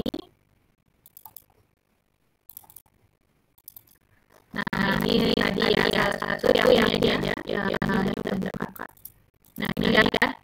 Jadi yang pertama ini halaman cover ini sama ya, jadi semuanya itu bentuknya seperti ini, laporan praktik kerja lapangan. Ini ya logo, lalu penerjemahan ini judul, penerjemahan logo panduan standar Museum Bank Indonesia disusun oleh Amalia mininya. Ini baru ya 2004, bahkan baru diunggah Oktober tanggal 3 lalu. Ya, ini udah dari urutannya, bisa disesuaikan dengan template gitu ya, teman-teman. Yang pertama kita harus ada lembar pengesahan. Nah, tapi di sini mungkin di lembar pengesahan ini seharusnya lebih ditulis ya, ditulis ulang gitu ya, dalam petikan yang asli. Atau kalau di ini yang punya resolusi yang cukup bagus, seperti itu. Kalau ini kan kita lihat ya di sini ini agak kurang gitu ya. Nah, jadi untuk membernya sendiri ini ada dua, ini dari usahaan atau dari lembaga. Nah, yang ini dari ini ya dari NDJ. Nah, kalau kita lihatnya ini ya orang-orang dari ini kalau nggak salah ini apa ya ini pokoknya museum ya di sini ya. Nah pada ini kan bisa ya harus itu digalerinya ya intinya seperti itu. Kemudian ini ada Kapolri, lalu yang berikutnya diikuti dengan kata-kata biasa ya, kata-kata puji syukur kehadirat Allah, kemudian di sini terkait dengan diselesaikan dalam pemenuhan syarat gelar diploma seluruhnya dari bawah bla bla bla ya, terus pada terima kasih begitu ya. Nah tapi menurut saya ini masih kurang di sini. Ini kan hanya akal budi. Nah seharusnya di sini ada ketua jurusan administrasi ya kan ini masih di bawah jurusan gitu. Jadi dari ada dulu lalu kodi gitu. Nah yang masih salah itu ini ada ibu. Nah sedangkan di sini ada gelar gitu. Jadi salah satu kalau ada gelar tidak usah dasaan gitu ya. Otomatis kita lebih ini ya menggunakan gelar. Berarti ibunya ini harus dihapus nih. Ibu ini dihapus, ibu yang ini dihapus gitu ya. Nah ini Pak Ade Iman Asyad. Oke ini tadi yang pembimbing ya dari industri saya seperti itu. Dan kakak ada ini karyawan ini gitu ya, dan ini Bank Indonesia telah membimbing PKL di Indonesia yang telah memberikan banyak pembelajaran dan proses lalu orang tua gitu. Oke, nah yang berikutnya dari isi. Nah dari isi ya di sini misalnya harusnya VVI. Nah ini kan satu seperti ini ada satu di sini kurang kontrol. Lalu di sini satu pendahuluan, latar belakang, ruang-ruang kegiatan, waktu dan tempat pelaksanaan, tujuan manfaat, tim dewan pustaka. Nah dewan pustaka. Jadi gini loh kan kalau tadi saya bertanya ya, gimana kalau misalnya perjanjian tulisannya itu di bagian jurnalistik gitu. Nah di bagian jurnalistik, nah otomatis di dewan pustaka ini harus dijelaskan teori terkait dengan jurnalistik gitu. Kalau memang itu menjadi interpreter juga dia itu harus dijelaskan teori interpreter. Kalau di situ harus sebagai admin medsos, nah itu juga harus dijelaskan terkait dengan informasi publik media sosial gitu ya. Atau pokoknya sesuai dengan apa yang kalian kerjakan. Itu harus ditulis di dewan kali ini gitu. Semuanya ya. Ini kan ini panduan ya dalam SIUM. Nah, ini ditambah nih modul pemandu standar seperti itu. Nah, yang berikutnya hasil pelaksanaan. Nah, tadi yang di PPT saya tadi itu lebih ke arah bagaimana cara kalian menjelaskan bagian gitu. Jadi hal-hal yang diperlukan itu di dalam bagian hasil pelaksanaan. Nah, yang pertama unit kerja praktik di lapangan. Nah, ini yang tadi di PPT itu ini tadi kan ini bagian pendahuluan. Ini ya di bagian profil perusahaan tadi ada. Ini profil perusahaan. Nah, ini masuk ke bagian ini unit kerja kerja lapangan. Betul. Jadi ini harus ditaruh di sana profil. Jadi kayak sejarah, visi gitu.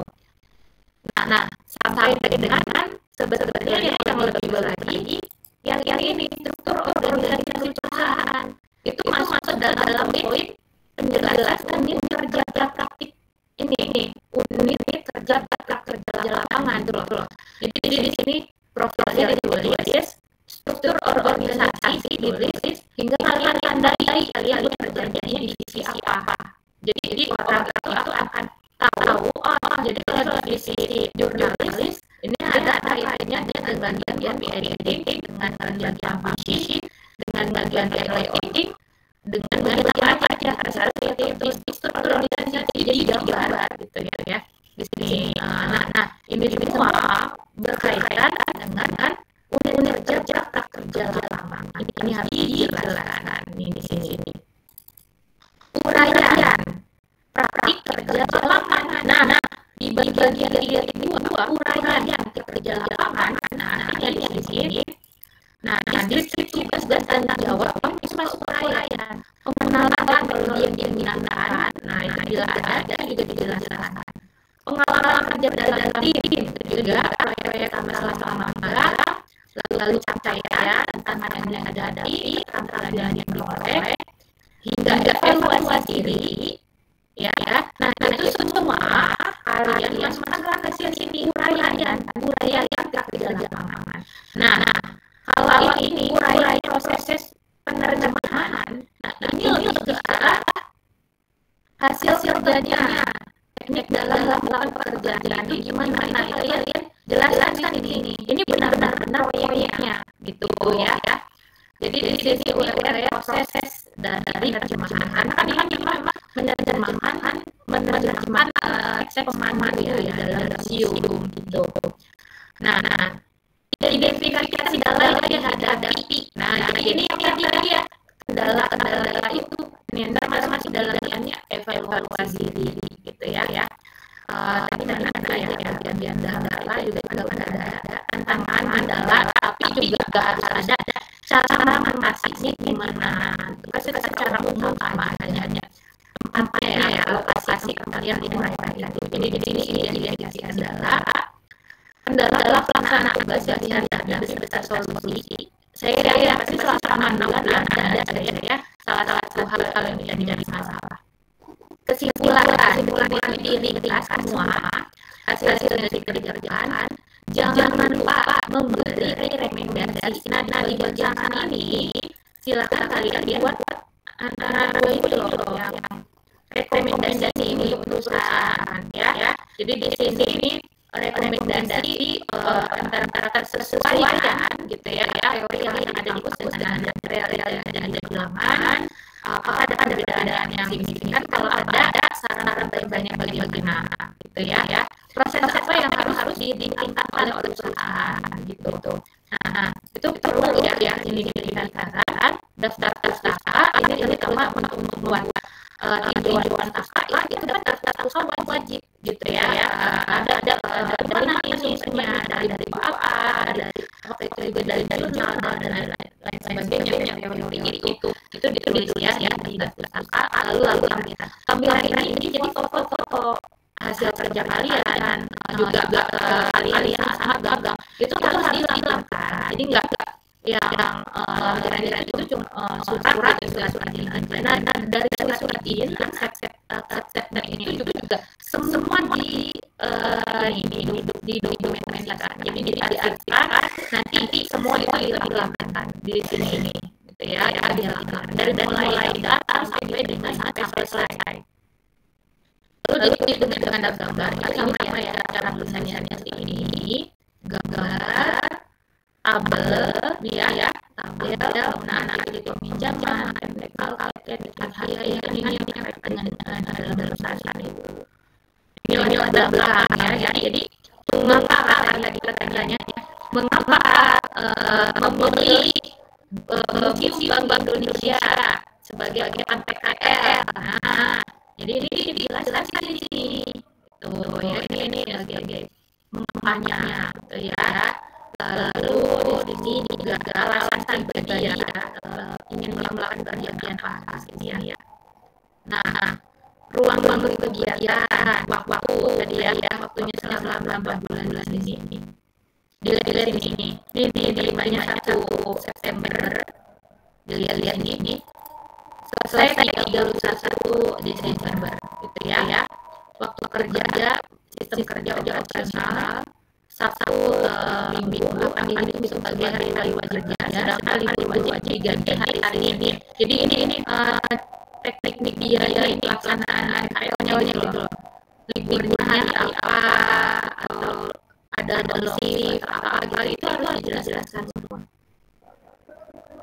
Ya, kalau ada tujuan manfaat dari ini juga dan dijelaskan ya, tujuan manfaatnya apa. Nah, ini karena full ya.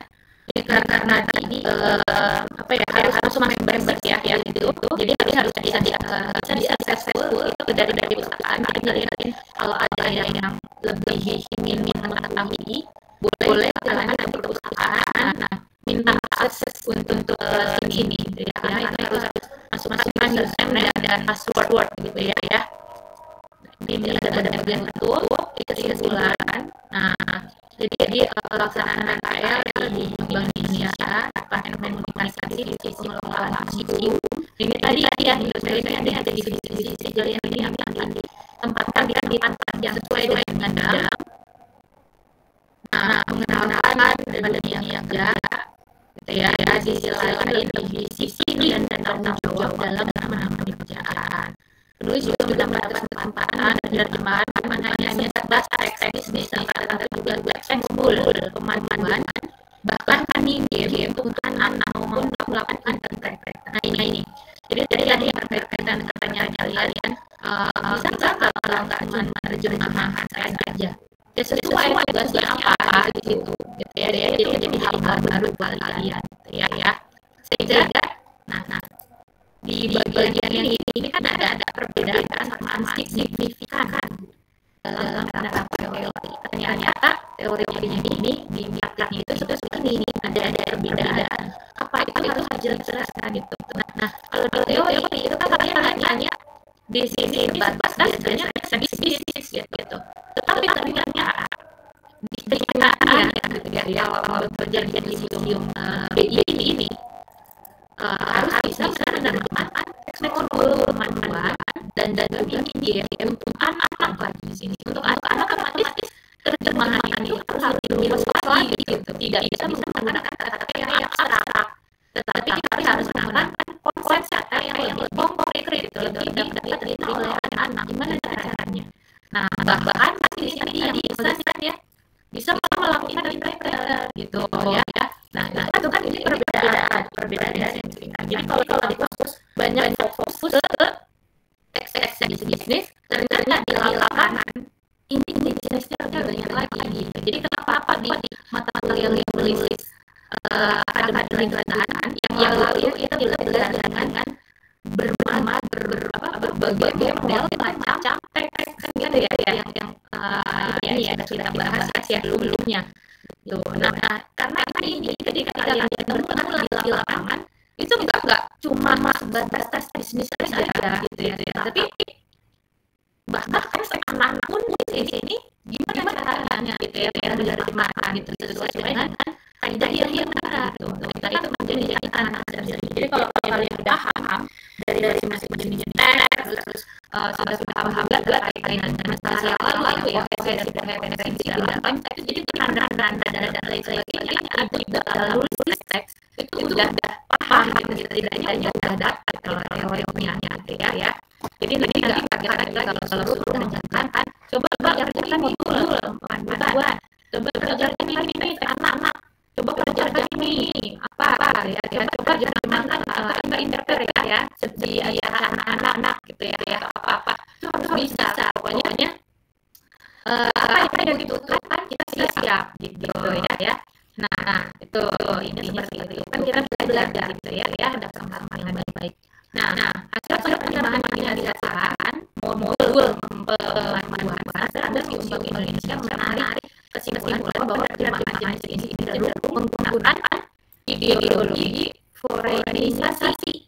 Nah ini teman-teman ini jadi belajar nih. Jadi kan tadi punya yang usul ya bahasa. Jadi usul ini penulis ini belajar apa hal baru, muncul konsep ideologi foreignisasi. Ini tentu ini dipelajari dari saat magang. Kalau kelas kan nggak ada yang mempelajari tentang teks-teks yang berkaitan dengan ideologi falsafah tertentu, tetapi ternyata khususnya di museum itu harus ada ideologi apa yang di dalamnya kan, berarti itu sesuatu hal yang baru yang bisa didapatkan di lapangan gitu ya. Nah dari aspek kepentingan timbangan saat dan panduan ya ini dengan berbagai istilah yang telah diterangkan sebelumnya oleh BI. Nah jadi istilah pilihan kata kadang industri itu sudah ada akunnya gitu. Nah gimana caranya kita memasukkan isi pam itu ke dalam hasil terjemahan kita, itu kan suatu hal yang memang harus belajar lagi, jadi hal yang baru gitu ya, dan dari tantangan gitu. Nah hasil meski demikian hasil terjemahan dulu panduan dan museum tetap dapat menyampaikan yang ada dengan cara komunikatif dan faktual. Lalu ada saran di sini. Nah, di sini saat Anda menulis buat tugas, maka hal yang dilakukan adalah untuk menganalisis tugasnya dulu.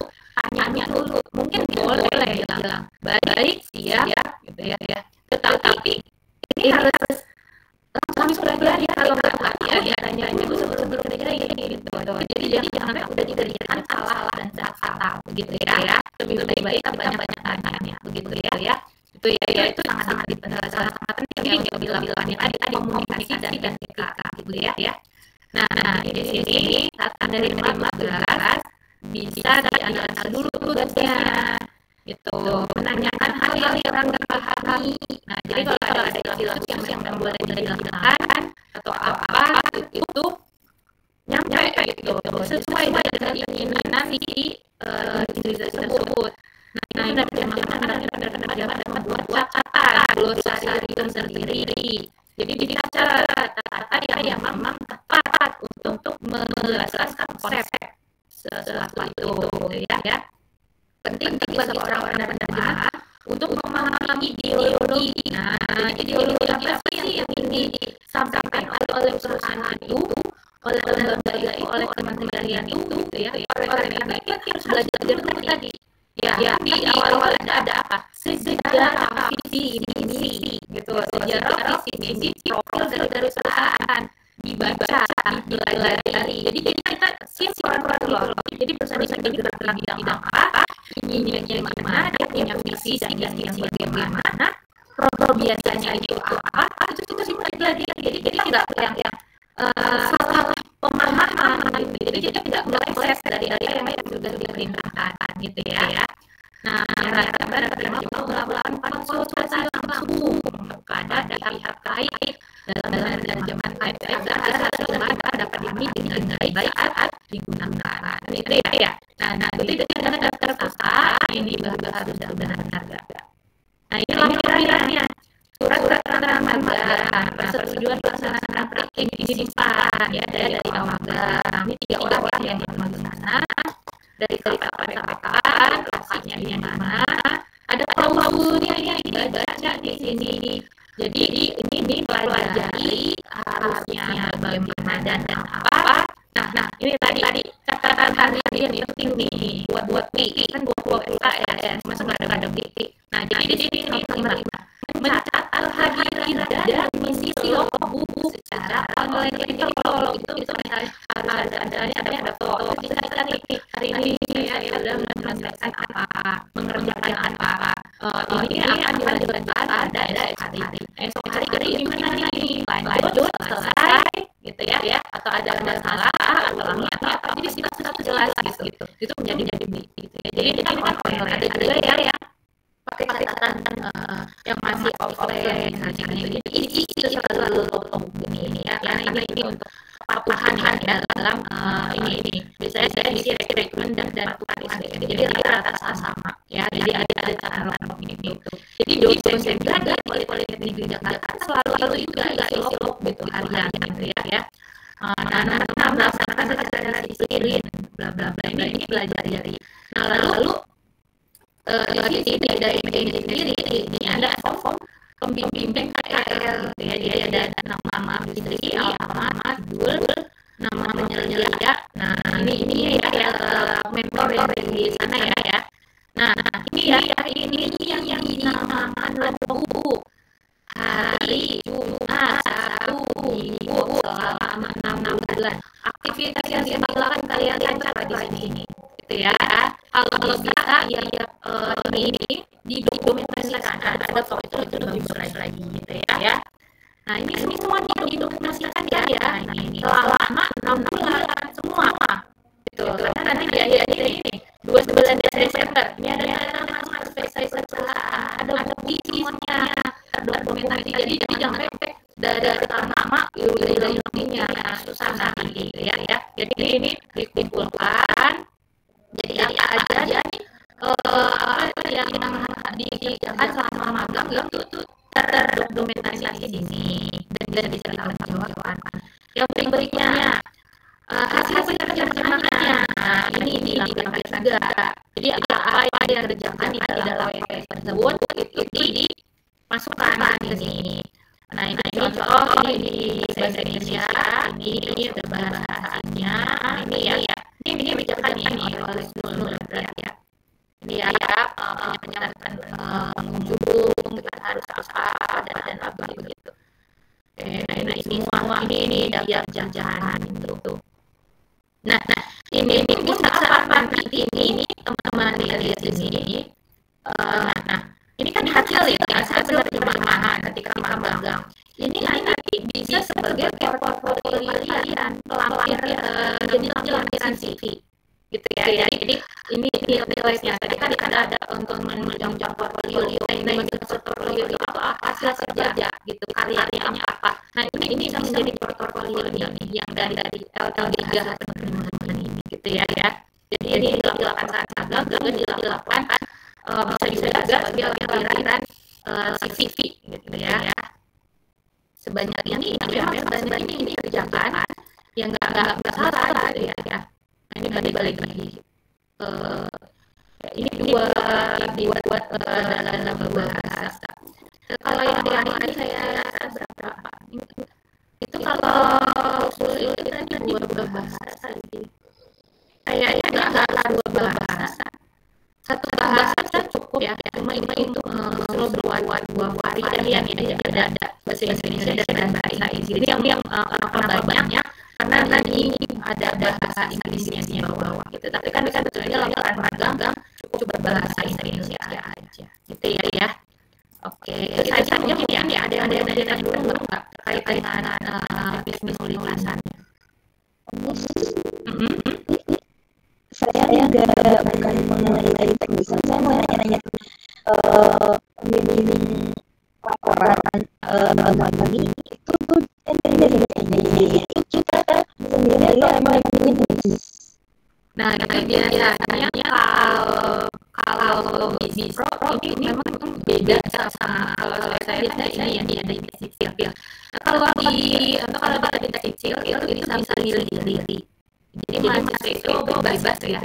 mau ini milih siapa gitu ya. Tapi kalau di distro itu biasanya ini dosen akan ditawarkan nih mau membimbing magang enggak, biasanya seperti itu. Nah nanti kalau ada dosen saya gitu ya, itu nanti udah ada daftarnya ya, udah ada daftarnya dosen yang bersedia untuk membimbing magang, lalu prodi itu langsung menyebar ini langsung memproting gitu loh, jadi udah langsung dibagi sama prodi biasanya gitu, tapi tergantung dengan dosen yang mau jadi pembimbing magang gitu. Jadi nggak bisa pilih karena mungkin juga supaya tidak terjadi penumpukan gitu ya di salah satu dosen. Begitu ya. Jadi clear ya. Skripsi juga sama ya. Skripsi juga begitu. Jadi dosen ditawari mau bimbing skripsi enggak di semester ini, nanti prodi udah daftar namanya baru bagi mahasiswa. Jadi setahapnya biasanya gitu.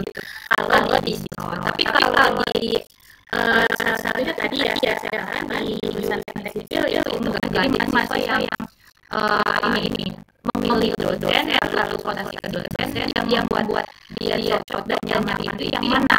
Biasanya itu yang menjadi dosen bimbingnya. Jadi dia melaporkan misalnya mau dibimbing misalnya oleh dosen A dan B. Nah nama dua nama dosen tersebut itu nanti mayoritas yang lapor prodi gitu, saya sudah disetujui ini loh bimbing saya ya, jadi nanti itu ya cukup cantik, tapi kalau di distro kayak gitu jadi distro itu lebih langsung dibagi gitu, magang sama skripsi kayaknya modelnya sama begitu itu satu dengan pembagian uji ya biasanya ini juga sama begitu, kecuali kalau pembimbing industri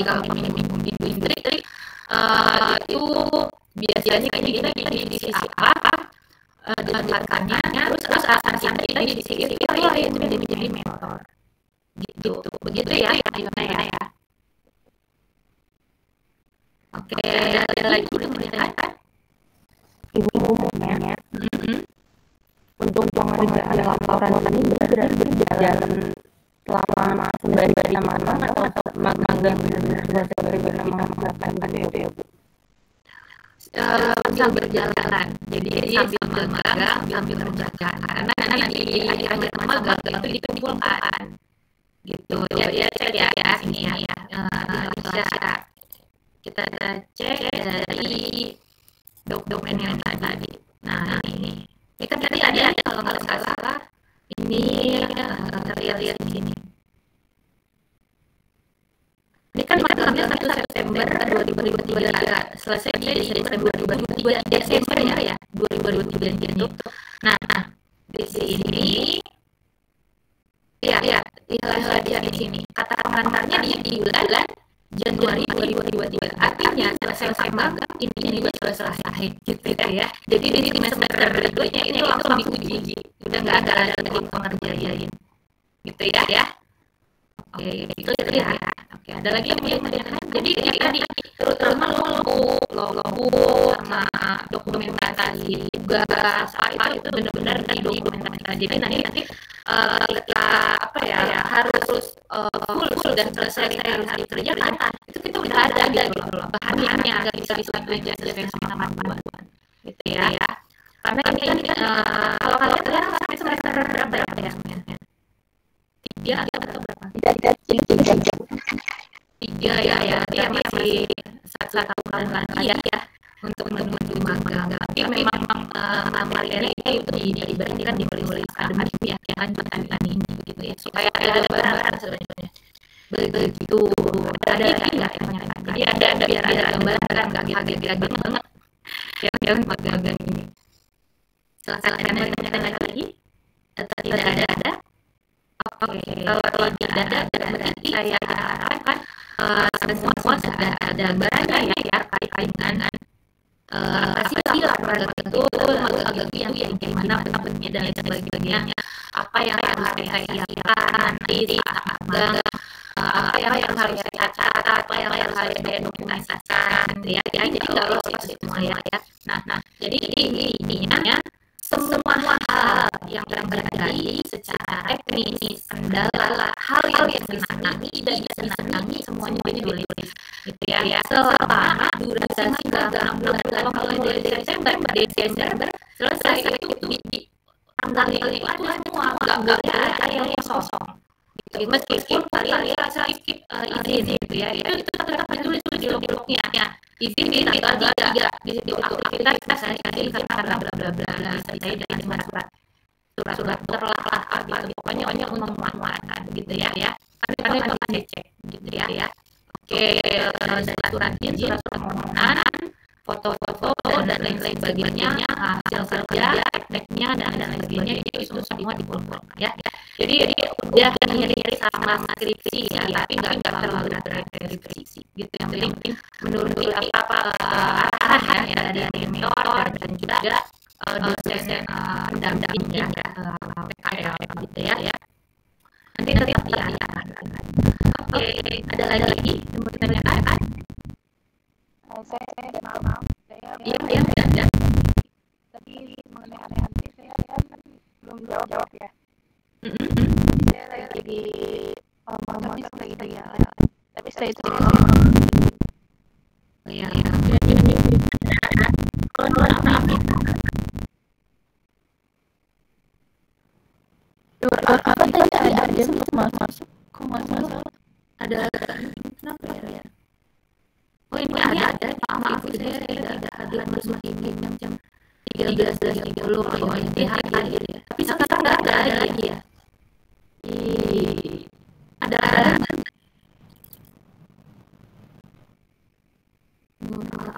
nggak ada lagi apa ya udah ya ini saya udah tadi ya. Oke. Aura ada apa? Saya ingin bertanya terkait UAS untuk matkul ibu seperti apa ya? Oke, nah terkait dengan UAS, kalau nggak salah kita sudah pernah jelaskan ya kayaknya teknis untuk UAS di mata kuliah ini. Materi penilaian loh. Sementara ini di sini. Kayak yang kita ini Google. Ini mengingatkan lagi ya. Nih sini ya, buat ini. Ini kan kita baru sebetulnya ini ya sampai ke sebetulnya ini agak lambat di sana kan ada kuliah umum, ada ini itu ada seminar ya. Itu kan ini ya PKL ini ya nggak apa-apa nih bisa cara nah bisa PKL ini minggu depan itu ada pembahasan terkait dengan karya tulis.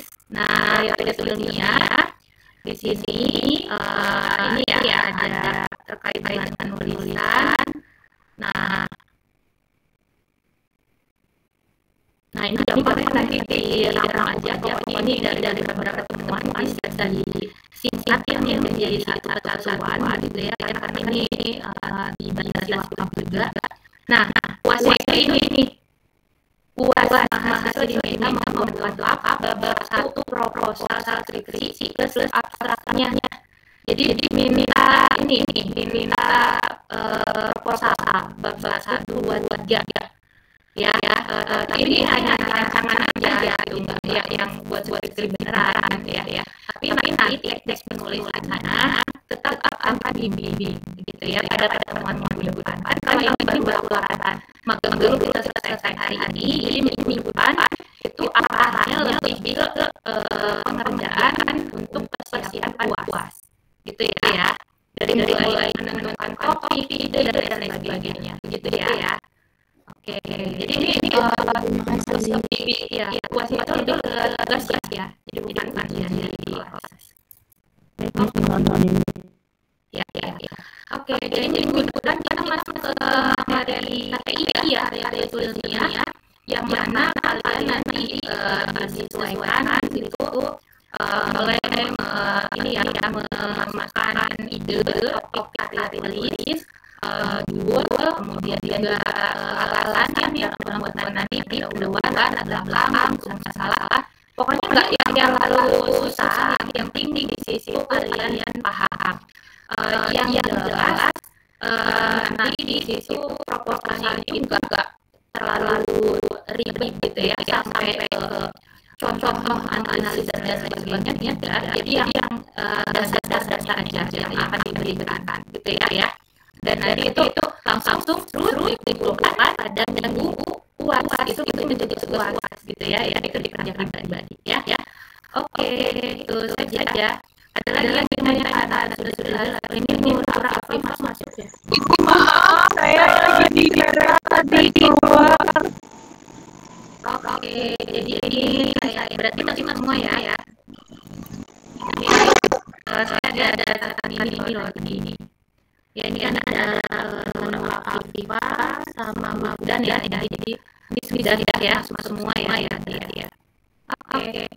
Sip. Kalau begitu ada lagi disampaikan kan? Kalau tidak ada berarti pertemuan minggu depan insya Allah offline ya. Nah, offline mungkin kalian bisa bawa laptop masing-masing. Ada ya laptop ya. Jadi bawa laptop masing-masing. Kita coba nanti sambil jalan saya bimbing untuk mulai pembuatan minggu depan itu kita arahkan ke bab 1 gitu. Jadi dari sekarang mungkin difikirkan ini bisa teman-teman coba ini saya share screen lagi untuk dapat inspirasi ya di sini. Mana? Jadi skripsi itu bentuknya kayak apa sih gitu kan? Nah, bisa ini kalian coba perpustakaan atau cari dari dulu aja. Ini loh judulnya analysis of relationship bla bla bla. Tapi ini kan bahasa Inggris, nanti kalian pakai bahasa Indonesia aja. Karena kan tinggal di bahasa Indonesia. Ini kali analisis relationship evaluasi gitu. Jadi lihat polanya gitu. Pola dari skripsi yang udah ada gitu ya. Jadi nanti saya akan jelaskan lebih lanjut untuk cari pembaruan, originalitas, duplikat ya. Nah ini yang di tahun 2023 ini rata-rata ini gitu. Jadi dari tahun ada ya di posisi ini. Jadi kalian bisa baca aja karena di sini kan rata-rata itu ini misalnya rata-rata itu di sini memang referensi jadi dibatasi gitu ya. Jadi kalian ya kalau mau data yang lengkap boleh ke perpustakaan gitu ya untuk mencari-cari. Tapi kalau tidak kalian bisa lihat dari repository ini dan ini baca abstraknya gitu ya. Kalau pengen dicontoh itu boleh kalian mencontoh salah satu skripsi ya punya kakak kalian yang udah dipublikasikan di perpustakaan, lalu silakan kalau dulu fotokopi itu boleh foto aja gitu ya, dia di foto. Jadi minggu depan itu ada ancaman ada gambaran gitu ya apa yang mau ditulis, karena kan ini untuk tugas UAS ya buatan proposal gitu ya. Oke, kita coba sebetulnya di sini untuk mengetes kemampuan kalian dan terkait penulisan teks ya akademik gitu ya. Oke, karena anak-anaknya teks akademik itu juga laporan magang, laporan skripsi, pembuatan proposal gitu ya. Yang detail belajar lagi. Oke, ini saya stop sharing dulu ya. Oh ya, untuk kita sendiri dapat dijelaskan belum ya di mata kuliah bahasa Indonesia? Dari mata kuliah Indonesia ada di semester 2 juga. Udah bisa pakai delay. Udah bisa ya. Oke. Kalau udah aman ya dia nanti nggak susah mengulangi. Jadi bisa langsung digunakan gitu ya dari berbagai sumber yang kalian dapat ya. Oke. Mungkin itu saja ya untuk hari ini ya. Terima kasih semuanya. Nanti untuk PPT tadi bisa saya share di e-learning. Mungkin untuk ini ya gambar referensi kalian kaitan dengan penulisan laporan magang gitu ya. Uniku ini tidak ada tugas ya. Jadi kita bertemu pada pertemuan minggu depan asal untuk membawa masing-masing. Kita buat rancangan garis besar penulisan karya ilmiah dalam proposal skripsi gitu ya. Jadi ini sebetulnya tidak harus untuk proposal karya Tuhan gitu ya yang skripsi nanti. Ini hanya sebagai bentuk pelatihan gitu ya luar dari yang menulis teks akademik